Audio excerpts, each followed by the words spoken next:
Je vous salue dans le nom précieux de notre Seigneur Jésus-Christ.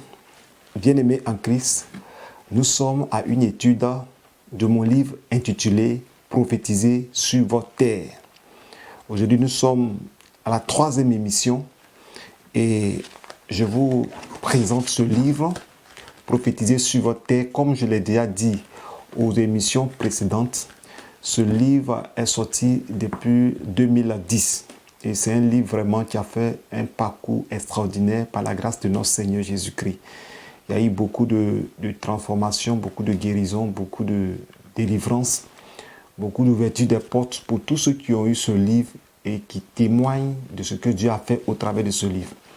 Il y a eu des hommes de Dieu qui ont utilisé ce livre pour des séminaires, pour beaucoup de programmes.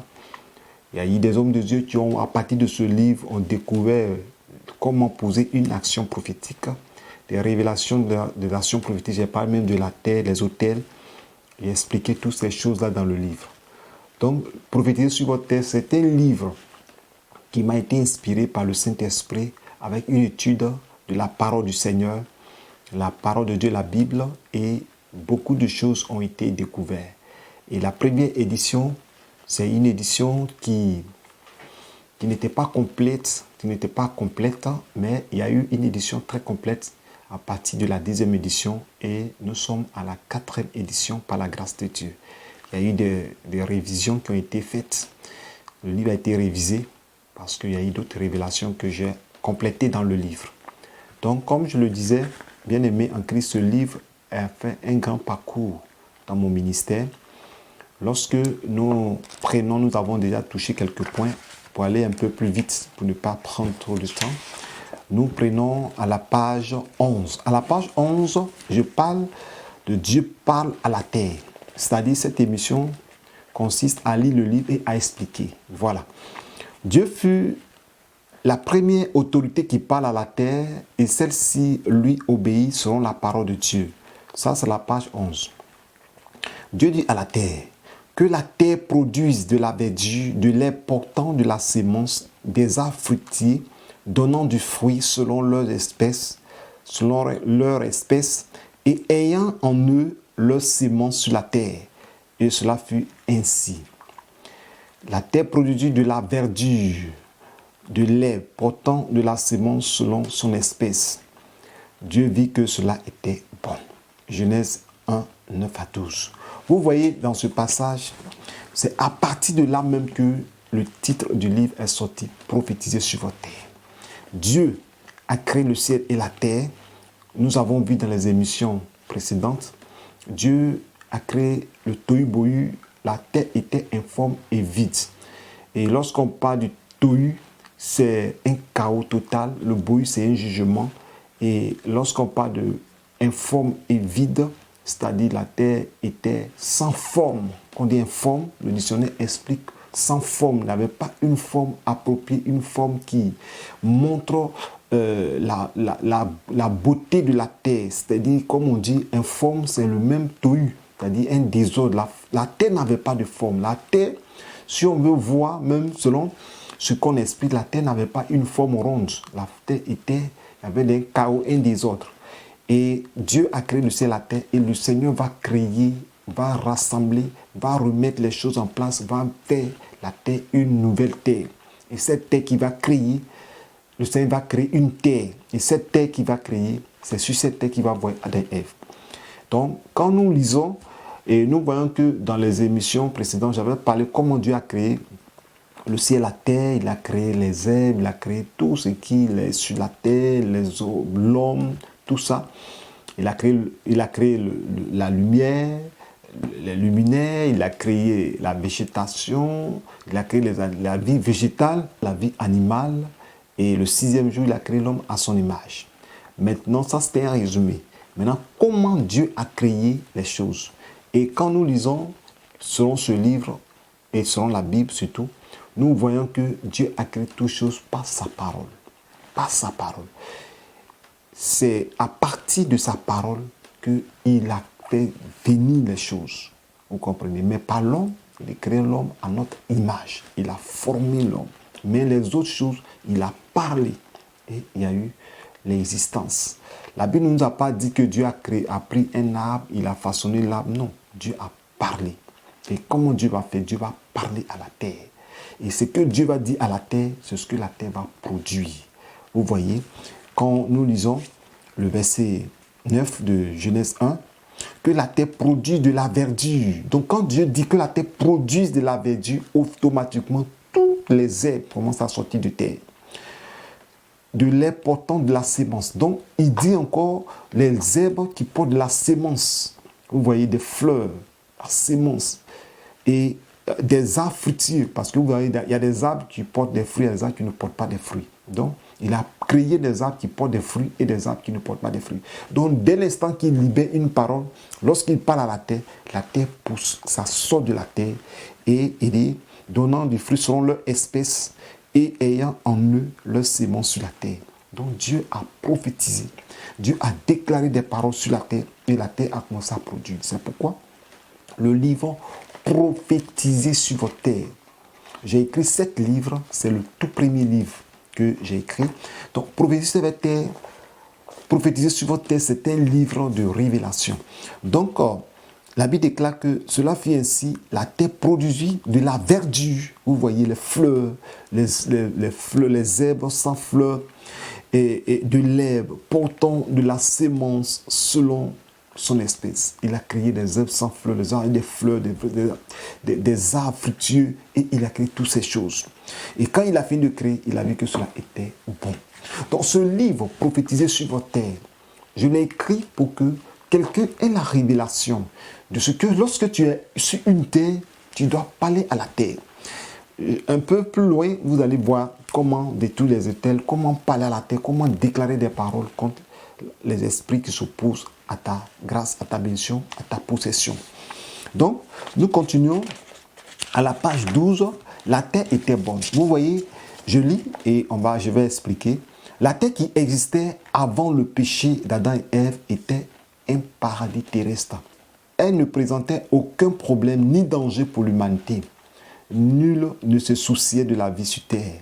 Elle renfermait de l'or, du diamant, de toutes sortes de pierres précieuses. La terre raconte les merveilles du Créateur. Sur le plan humain, animal, végétal, minéral, elle produisait des arbres agréables et bons à manger, de l'or pur. Vous voyez? Donc quand Dieu a parlé à la terre, quand Dieu a prophétisé sur la terre, Dieu en même temps a proclamé des paroles, a parlé à la terre, et la terre, dans les pierres qu'il a transformé certaines pierres, où il a libéré une parole, et il y a eu la création de l'or, du diamant. Il a créé tout ce qui est sur la terre, tout ce qui portait des fruits, tout ce qui pouvait enrichir la terre, le pétrole, tout ce qui est le magnésium, tout ce qui enrichit la terre. Dieu a parlé à la terre. Il y avait de l'or, il y avait du diamant, il y avait des pierres précieuses. Dieu a parlé à la terre. Donc lui, Dieu, créateur, lui qui est la première autorité qui a parlé à la terre, alors que nous sommes créés à l'image de Dieu. Donc puisque nous sommes créés à l'image de Dieu, la Bible nous déclare que tout lieu où foulera la plante de vos pieds, je vous donne celui en possession. Donc, il arrive parfois dans nos vies que nous habitons une terre, une maison hantée. Nous habitons une terre maudite, une terre qui a reçu le sang des innocents, une terre qui a reçu des sacrifices humains, des sacrifices d'animaux. Et cette terre a le mandat de la terre depuis la création du ciel à la terre. Parce que la Bible nous dit que tout ce que Dieu a créé était bon. Donc la terre n'était pas corrompue, la terre n'était pas souillée. Et il y a des personnes qui sont venues souiller des terres. Et ces terres ont été souillées par des sacrifices, par des actions démoniaques, par l'impureté, par le péché. Et Dieu nous donne cette capacité dans ce livre, comment parler à la terre, comment changer le mandat que la terre a reçu, un mandat négatif, et ramener la terre à son origine, c'est-à-dire au premier jour de la création. Mais cette fois-ci, ce n'est pas une parole que nous allons déclarer simple, mais nous déclarons selon le nom de Jésus-Christ. Nous proclamons parce que la Bible déclare qu'au nom de Jésus, tout genou fléchit devant le Seigneur. Vous comprenez? Donc, cette terre qui était un paradis terrestre, qui était une terre botanique, une terre glorieuse, un jardin rempli de l'esthétique. Dieu est un artiste, est un architecte. Il a créé la terre. C'était beau à voir. Pas de péché, pas de souillure. La vie, c'était le paradis sur terre. Mais le diable va venir corrompre cette terre. Donc la terre qui était bonne sera corrompue. Et je lis dans le livre, toujours la page 12, je donne un sous-thème, la terre déchue. La terre fut déchue par le péché, alors sa bénédiction devient malédiction pour ses habitants. Elle produisit des ronces, des épines à la place de certaines plantes et arbres fruitiers. Genèse 3, 18. Vous voyez que la terre, quand Dieu a créé le ciel, la terre, Dieu a créé la terre, il n'y avait pas d'épines, il n'y avait pas des herbes qui donnent des démangeaisons, des plantes sauvages qui contiennent des venins. Tu peux tuer. Il n'y avait pas de poison comme les champignons qui sont remplis de poison. Il y a certains champignons tu manges, tu vas mourir. C'est-à-dire que c'était beau, c'était agréable. On pouvait toucher à tout. On n'avait pas de problème. Mais lorsque le péché est venu, tout va changer. C'est pourquoi il y a eu des ronces et des épines. Au départ, la terre n'a pas de ronces et des épines. Aujourd'hui, tu peux habiter une terre. Sur le plan spirituel, il peut avoir des ronces et des épines. Et celui qui marche sur les ronces et les épines a toujours les problèmes. Vous voyez, une terre peut être remplie d'une possession de démons, des esprits impurs. Vous allez voir qu'il y a des maisons hantées qu'on ne peut pas vivre. Il y a des champs, quand tu vas planter, il ne produira rien sur ton champ parce que la terre est souillée, la terre a eu des mandats de sacrifice. Donc, bien aimé, prophétiser sur votre terre, c'est de prophétiser sur la terre où tu cultives, la terre de ton village, la terre de ton pays, la terre de ta maison, la terre de ton terrain, le lieu où tu veux bâtir une maison. Il y a des personnes qui commencent une maison, n'arrivent pas à terminer parce que la position de leur maison est sur un ancien cimetière. La position de leur maison se trouve sur un hôtel qui a été bâti, un hôtel de sacrifice. Donc la personne ne sait pas construire sa maison, tout devient compliqué. Le malheur, la mort, la maladie, l'échec, la pauvreté, la misère, l'angoisse, l'amertume. Mais en ce moment-là, nous devons faire recours à la parole de Dieu, qui dit que tout lieu où fleurira la plante de tes pieds, je donne ce lieu en possession. Posséder ce lieu ne veut pas dire prends cela comme totalement, ça m'appartient. Ça dit avoir l'autorité sur le lieu ou même encore avoir ce lieu comme pour toi. Donc, le Seigneur te dit, ce lieu que tu as posé tes pieds, tu donnes en possession. Les enfants d'Israël étaient en Égypte. Ils ont possédé l'Égypte. Ils avaient l'autorité. Quand lorsque Dieu s'est levé pour combattre, pour mener leur combat, le Dieu des Égyptiens a été soumis au Dieu d'Israël. Vous voyez? Donc, cette autorité est en nous. Nous avons la parole. Aujourd'hui, la terre est déchue. Partout où nous arrivons, dans une nation, il faut qu'on prophétise. Il faut qu'on parle à la terre. Il faut qu'on donne des décrets à la terre. Il ne faudrait pas que la terre où tu es coopère avec la terre de ton village. Parce qu'il y a des esprits. Quand on parle de parler à la terre, ça dit parler aux esprits de la terre. La terre, comme je l'ai expliqué dans le livre un peu devant, la terre est comme une personne qui entend, qui écoute, qui voit, qui obéit. Quand nous lisons la Bible déclare que celui qui a la foi comme un grain de sénévé, c'est à la fois comme un grain de sénévé, dira à cette montagne, hors-toi de là, et elle vous obéira. Et cette montagne va se déplacer pour aller dans la mer. Donc, si la montagne obéit, c'est-à-dire la montagne obéit, quand nous lisons la parole, nous sentons comme si la montagne écoute la parole de celui qui a la foi.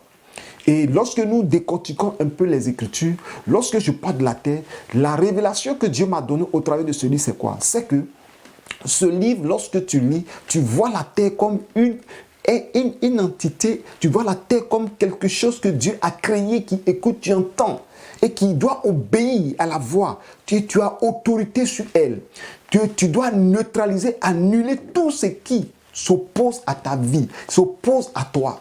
Vous comprenez? Donc, lorsque nous lisons la parole de Dieu, nous avons vu que le Seigneur Jésus-Christ lui-même a posé des actions prophétiques très fortes. Lorsqu'il voulait manger les figues, il est parti vers le figuier, il voulait manger. Alors que lorsque nous lisons la Bible nous dit que ce n'était pas le temps des figues. Mais le Seigneur Jésus lui-même, qui sait que ce n'est pas le temps des figues, va s'approcher du figuier et va demander à manger des figues. Et qu'est-ce qui va se passer? La Bible déclare que quand il est arrivé là-bas, il n'y avait rien. Et il a maudit, il dit que personne ne mange de tes fruits. Vous comprenez? C'est un peu bizarre. Vous voyez, ce n'est pas le temps des figues. Je donne un exemple simple. Ce n'est pas le temps des manguiers, ce n'est pas le temps des mangues plutôt. Ce n'est pas le temps des mangues, ni le temps des raisins, etc., etc. Mais parce que il dit selon leur espèce, selon les saisons. Donc, les arbres, les fruits, les arbres fructueux donnent leurs fruits selon les saisons. Jésus est parti manger les figues, pas dans le temps de la saison des figues, mais c'était au temps où il n'y avait pas de figues. Mais pourquoi Jésus a maudit? Parce que Jésus, c'est un Dieu de miracles. Et il a ordonné à ce que ce figuier donne des fruits. Et je me suis posé la question de mon Seigneur, pourquoi ce figuier a été maudit? Le Seigneur m'a révélé que ce figuier était dans une désobéissance, une rébellion, qui a eu comme un échange. Il y a eu comme des conversations avec le Seigneur que personne n'entendait, en disant que ce n'est pas le temps des figues, je ne peux pas produire des figues, parce que nous ne sommes pas au temps des figues. Mais imaginez que Jésus est arrivé en ce lieu. La Bible nous déclare qu'il n'était pas le temps des figues.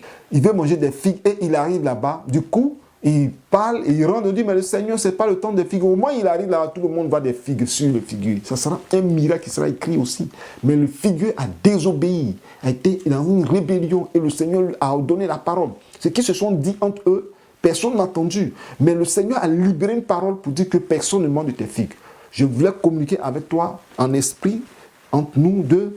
Je comprends, parce que le Seigneur comprend le langage même des arbres, le langage des animaux, le langage de tout ce qui est sur la terre. Il comprend le langage. Et les herbes entendent la voix du Seigneur, les arbres entendent la voix du Seigneur. Et le Seigneur a parlé, le figuier a désobéi et il a maudit. Donc, lorsqu'on parle de prophétiser sur votre terre, c'est de parler à la terre, c'est de changer le mandat de la terre, de proclamer des paroles positives, des paroles qui vont t'amener à réussir.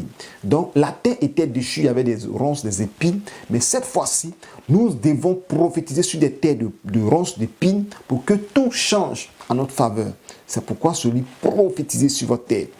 Donc je continue. Et vous voyez bien que quand Dieu a créé toutes les choses, il y avait de l'or, du diamant. Donc partout où tu arrives, tu peux prier, tu peux prophétiser. Pour que on peut ne pas voir le diamant sur tes yeux, on ne peut pas voir l'or. Mais la prophétie que tu vas libérer sur la terre sera pour toi une source de bénédiction. Je suis un témoin oculaire.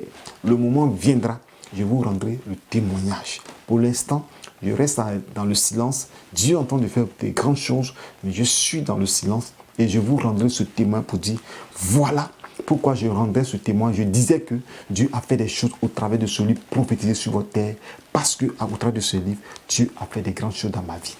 Donc, la terre déchue. Je continue, toujours la page 12. La terre fut déchue par le péché, alors sa bénédiction devient malédiction pour ses habitants. Vous comprenez? J'ai déjà lu ça. Elle produit des ronds, des épines, et l'homme et la femme furent maudits sur terre. Vous voyez, sur cette terre, ils ont été maudits. Ils ont été maudits. Comme vous connaissez la mention de la femme et de l'homme, on ne va pas rentrer dans tous ces détails. Le chemin de l'arbre de vie fut gardé par des chérubins. Genèse 3, verset 24. Vous voyez, il y avait le chemin de l'arbre de vie, parce que ce arbre-là, si Adam et Ève mangeaient de ses fruits, ils allaient rester éternellement sans mourir, mais ils allaient vieillir. C'est-à-dire, ils allaient devenir tellement usés, mais la vie sera toujours dans leur corps. C'est pourquoi l'ange de Dieu a envoyé ces deux anges, les chérubins, pour fermer le chemin de l'arbre de vie. Or, l'arbre de vie, c'est le Seigneur Jésus. Si nous mangeons de ce arbre, nous vivrons éternellement dans le royaume des cieux. Et ce arbre-là, nous mangeons quand nous acceptons le Seigneur comme notre Seigneur Sauveur personnel. Et lorsque nous serons dans le royaume des cieux, nous allons vivre dans la gloire éternelle. Nous n'allons plus vieillir, nous serons jeunes. La gloire de Dieu sera sur nous pour toujours. Donc, je lis, la descendance de l'homme et de la femme subit la conséquence du péché. Abel fut tué par son propre grand frère Caïn. Depuis la chute de l'humanité, la terre changea de mandat. Un changement sur le plan spirituel, physique, social, politique, économique, sanitaire et productif. Vous comprenez que depuis que la terre a été déchue, depuis que cela est arrivé, le péché est arrivé sur la terre, sur tout le territoire de la terre, toutes les choses vont changer. Sur le plan économique, aujourd'hui nous voyons qu'il y a beaucoup de choses qui se passent sur le plan sanitaire, sur le plan politique, sur le plan social, sur le plan matrimonial, dans tous les domaines de la vie, tout a changé parce que la terre a reçu un nouveau mandat, un mandat de péché.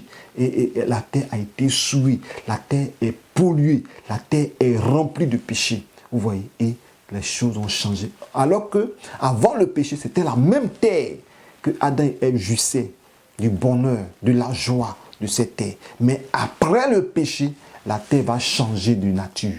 La terre va changer de face. La terre va changer de production. La terre va produire maintenant des ronces, des épines. Les animaux vont devenir féroces. Les arbres vont devenir... Il y a des arbres qui vont porter du venin, des poisons. Et tout est détruit. Tout est devenu mortel. C'est-à-dire la mort s'est attachée à la terre. C'est pourquoi vous avez remarqué qu'à certains endroits de la terre, il y a beaucoup la mort.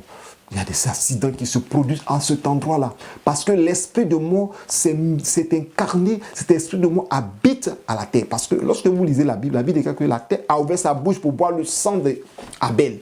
Comment la terre peut avoir une bouche pour boire le sang? Et parfois, il y a des esprits, il y a des démons qui sont dans la terre, qui ouvrent leur bouche pour réclamer le sang. C'est pourquoi dans ces endroits-là, il y a des accidents. Et nous, serviteurs de Dieu, lorsque nous voyons ces choses, il faut que nous partions détruire les autels, détruire les œuvres des ténèbres, détruire et déloger ces esprits qui sont dans la terre et les ramener au plus profond de la Bible. Quand vous lisez la Bible, vous comprenez combien de fois la terre est une bénédiction pour les enfants d'Israël. Vous comprenez? Et vous voyez aussi que nos parents faisaient des libations à partir de la terre, versaient le sang, versaient le vin, versaient tout de l'eau, proclamaient des paroles à la terre.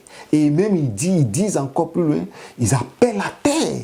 Moi, quand j'étais petit, je voyais nos parents qui faisaient des sacrifices et qui mettaient de l'eau et qui criaient le nom de la terre. La terre, la terre. Bon, dans ma langue, je ne vais pas parler ça ici pour ne pas invoquer un esprit ici, mais quand ils parlaient cela, ils invoquaient la terre, le Dieu de la terre. Et ils appellent même la terre. La terre, c'est un être qui existe, qui a les facultés. Nous allons voir ça un peu devant. Puisque Abel, le sang d'Abel a été bu par la terre a ouvert sa bouche, vous allez comprendre selon les Écritures que la terre a une bouche, la terre ressent le coup. Quelque part, la Bible déclare que la terre titube. Il y a beaucoup de choses dans ce livre. La déchéance de la terre a rendu les hommes méchants. Vous voyez, depuis que la terre a eu la chute, il y a eu la chute de la terre, il y a eu le péché sur la terre, les hommes sont devenus méchants. Certains animaux sont devenus féroces et invivables. Avant, les gens vivaient avec le lion, les animaux, le loup, avec les agneaux. Et maintenant, dès lors que la terre a été déchue, tout a changé un coup. La situation d'une terre peut changer la vie d'une personne. Tu peux habiter dans un pays, mais tu vas dans un autre pays. Ton enfant qui ne fume pas la drogue, ton enfant qui n'est pas homosexuel, ton enfant qui n'est pas voleur, mais le fait d'arriver dans un quartier, puisqu'il y a des esprits de la terre qui sont, des démons qui sont dans ces lieux, qui sont dessus des hôtels, dès lors que tu arrives dans ces lieux, la vie de ton enfant peut changer. C'est pourquoi tu dois parler à la terre, prophétiser pour dire le lieu où j'ai foulé mon pied, aucun esprit ne pourra dominer ma maison. Aucun esprit ne pourra dominer ma vie. Aucun esprit ne pourra dominer la vie de mes enfants. Et en disant cela, tu peux même ajouter avec le passage qui dit « Tout lieu foulera la plante de tes pieds, donne celui en héritage. » C'est pour dire que partout tu vas partir, il faut que tu possèdes les lieux. Il faut que tu domines sur les esprits. La Bible déclare que domine au milieu de tes ennemis. C'est ça aussi. Il faut dominer au milieu des ennemis. Comme pas d'ennemis, souvent on voit les hommes seulement. Mais les démons sont nos ennemis. Les esprits de la terre sont nos ennemis. Il faut dominer, il faut proclamer, il faut dire que tu as la victoire sur ces esprits-là. Donc, ce livre est tellement très intéressant. Et la chute de l'homme l'a conduit à la cultiver. Avant, elle ne cultivait pas la terre. Il mangeait la terre. Les fruits se multipliaient, mais dès lors que le péché est venu, ils ont commencé à cultiver la terre. Ils ont commencé à cultiver la terre. Et l'Éternel Dieu le chassa du jardin d'Éden pour qu'il cultive la terre d'où il avait été pris. Genèse 3, 23. Vous voyez, c'est à partir de là que, quand ils ont péché, ils ont commencé à cultiver la terre. Et en cultivant la terre maintenant, la terre va produire de ce que tu ne veux pas. Mais avant, partout Adam et Ève arrivaient, ils avaient la paix, ils avaient la joie. Mais aujourd'hui, tu vas cultiver la terre, tu vas planter, ça ne va pas donner. Les esprits ne sont pas contents, ils vont détruire ton champ. Les démons ne sont pas contents, il faut faire un sacrifice pour qu'il ait une bonne production. Et vous allez voir que dans certains pays, il ne pleut pas, ils vont aller faire des sacrifices à la terre pour qu'il pleuve. D'autres encore, ils vont aller faire des sacrifices pour que la production soit encore abondante. Or, ils ne savent pas que en faisant ces choses, ils vont contre la volonté de Dieu. Ils attirent la colère de Dieu. Donc, les esprits, c'est-à-dire les esprits qui dominent la terre, prennent en captivité leur production, c'est-à-dire ils détruisent et ils font de sorte que la production ne donne pas. Donc, quand les gens vont vers ces esprits et font des sacrifices, les esprits libèrent et puis ça donne. Oh, les esprits, non, on a adoré. Quand on adore, la production est meilleure. Non, ce sont les démons. Ils sont rusés, ils sont très malins. Ils ont des systèmes pour que l'homme se tourne vers eux. Mais lorsque quelqu'un a Jésus, tu n'as pas besoin d'aller faire des sacrifices sur une terre. C'est d'aller prier, d'aller proclamer, aller déclarer des paroles à la terre. Parler à la terre comme Dieu a dit, que la terre produise de la verdure, que la terre produise des arbres fructueux selon leurs semences, leurs espèces et selon leurs semences. Vous comprenez? Vous comprenez? Donc, en ce moment-là, lorsque un enfant de Dieu est sur une terre, même dans l'église, il faut parler à la terre de ton église. Il faut prophétiser sur ta terre. Il faut parler. Les actions prophétiques, c'est très spirituel. Pour ceux qui ne comprennent pas ce livre, c'est un livre qui a délivré beaucoup de serviteurs, beaucoup de personnes qui ont vu la gloire de Dieu dans leur ministère. Donc, nous allons continuer comment coopérer avec la terre. Là aussi, c'est un autre cas. Pour coopérer avec la terre, il ne faut pas ignorer son aspect spirituel en tant qu'être vivant, ayant toutes les facultés d'existence. Ainsi, elle obéit aux ordres de celui qui lui parle de manière prophétique. Pour dire quoi? Même le marabout peut parler à la terre. Même le marabout, le féticheur peut parler à la terre. Dit des choses, écrit sur la terre, fait des incantations sur la terre. Mais toi, enfant de Dieu, Dieu t'a donné l'autorité, t'a donné le pouvoir. C'est-à-dire ce qu'eux, ils ont dit, tu peux déprogrammer ça. Ce que tu veux, c'est ce qui doit arriver. Le Seigneur nous a donné la parole. Il nous a montré dans le livre de Genèse qu'il a parlé, selon Genèse 1, 9 à 12, que la terre produit de la verdure. Donc tu peux dire que la terre où je suis doit produire de la bénédiction. Tu peux même parler à la terre. Dieu peut faire opérer un miracle pour que sur la terre où tu es, il peut avoir le pétrole. La terre où tu es, il peut avoir de l'or. Parce que tu as la parole de Dieu. Tu as la parole de Dieu. Notre Dieu on appelle la parole, il libère une parole. Et la parole crée. Tu peux créer sur ton terrain la bénédiction. Tu peux créer sur ton terrain ce dont tu as besoin. Parce que Dieu a parlé à la terre a produit. Tu peux parler à la terre, tu peux parler à ton champ, tu peux parler sur ton terrain. Dans tout endroit où tu arrives, tu peux parler. Même la maison que tu as en location où tu es, parle à la terre de ce lieu. Parce que la terre peut-être a reçu un mandat pour que tous ceux qui vont venir dans ce lieu-là, qu'il y ait au moins un mort par an. Il y a au moins des sacrifices, des choses. Mais lorsque tu arrives, tu annules tout. Donc la Bible déclare que tout ce que vous lirez sur cette terre sera lié dans les cieux. Tout ce que vous délirez sur cette terre sera délié dans les cieux. Donc tu le déclares et tu auras la victoire. Bien-aimé, je ne veux pas que le message soit trop long. Je vais m'arrêter là et une prochaine fois, nous allons continuer. Que le Seigneur vous bénisse. Et ce livre-là, vous devez l'avoir prophétisé sur votre terre. Pour ceux qui ne sont pas en Côte d'Ivoire, pour avoir en papier, vous pouvez l'avoir en PDF, en format PDF téléchargeable. Tu peux télécharger ce livre, ça va te faire du bien. Vous m'écrivez et vous pouvez avoir ce livre. Pour ceux qui veulent que l'émission continue et que je puisse encore éditer d'autres livres, vous pouvez l'acheter à un prix très réduit en francs CFA, 3000 francs CFA. Pour ceux aussi qui veulent un grand nombre pour aller vendre dans d'autres pays, vous pouvez venir et par la grâce de Dieu, le prix sera réduit. Avec ce livre, vous pouvez prier, chasser les démons. Avec ce livre, vous pouvez avoir des révélations pour chasser les esprits impurs. Et c'est un livre très intéressant. Pour ceux qui n'ont pas ce livre, la possibilité vous est donnée, trouver sur votre terre, de l'acheter. Donc, pour ceux qui ne sont pas en Côte d'Ivoire, vous pouvez télécharger. Et bien aimé, c'est un coût réduit à 3000 francs CFA en Côte d'Ivoire, francs CFA. Bon, ceux qui ne sont pas en Côte d'Ivoire, je vous donne la possibilité de télécharger. Vous pouvez l'acheter en ligne en faisant un dépôt. Et ce n'est pas pour faire un business. Parce que comme vous le constatez souvent, quand nous sommes en train de faire des livres et que nous vendons, Souvent, les gens disent que vous avez reçu gratuitement, donné gratuitement. Mais ils oublient une chose, que les livres que nous éditons, ça nous coûte de l'argent. Ça fait des millions. Ça fait des millions. Ce qui fait qu'il y a d'autres qui ont écrit des livres, mais ils n'ont pas des moyens pour éditer ça et là. C'est vrai qu'on a reçu gratuitement, mais pourquoi aussi les gens n'éditent pas gratuitement? Ils peuvent dire que bon, il y a des éditions chrétiennes.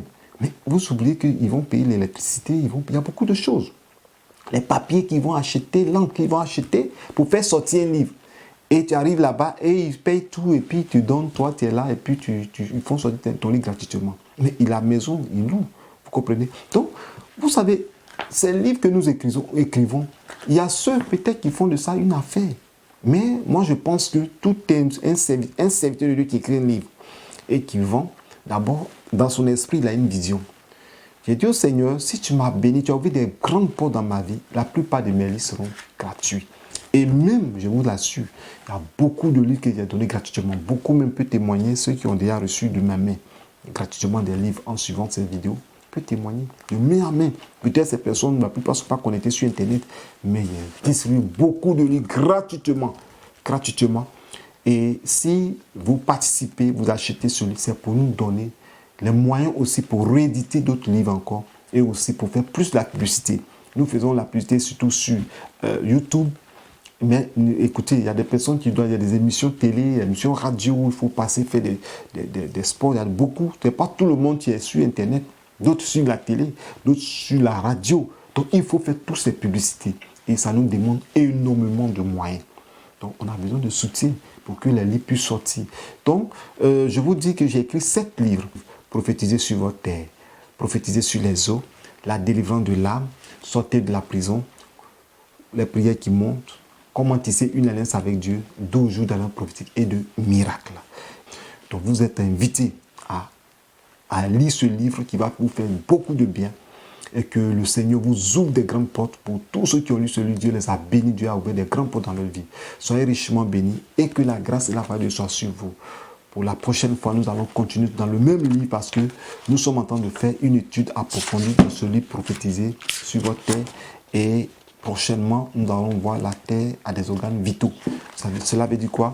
La terre qui entend, qui écoute comment Jésus même a parlé à la terre, comment Jésus a posé une nation pour de la terre, comment dans la parole de Dieu des prophètes ont parlé à la terre, comment ils ont fait l'action pour de la terre, comment la parole de Dieu nous montre la terre qui obéit lorsqu'on déclare des paroles.